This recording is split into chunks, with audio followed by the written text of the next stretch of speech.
case briefs, and so much more. LSData's got what you're looking for.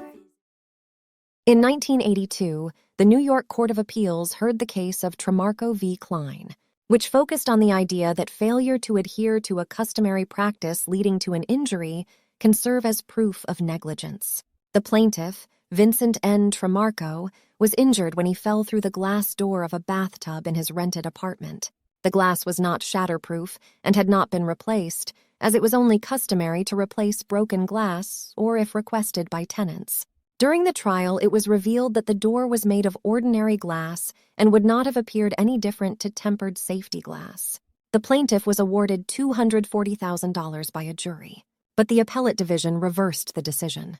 The court questioned the proof the plaintiff produced on custom and usage and noted that the defendants had not brought the true nature of the glass door to their attention. The hospital record attributed the injuries to a fall through his bathroom glass door, and the jury reduced the damages by 40% to account for contributory negligence. The New York Court of Appeals reversed the lower court's decision and ordered a new trial due to evidentiary issues. The court clarified that the custom was to replace apartment glass only if it broke or a tenant requested it, not universally. Evidence of other landlords updating glass was admissible to demonstrate the ease of preventative measures that could have been taken by the defendant landlord.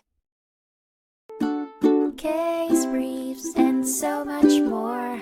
LSData's got what you're looking for. Visit lsd.law, elevate your mind. Leave the stress of class.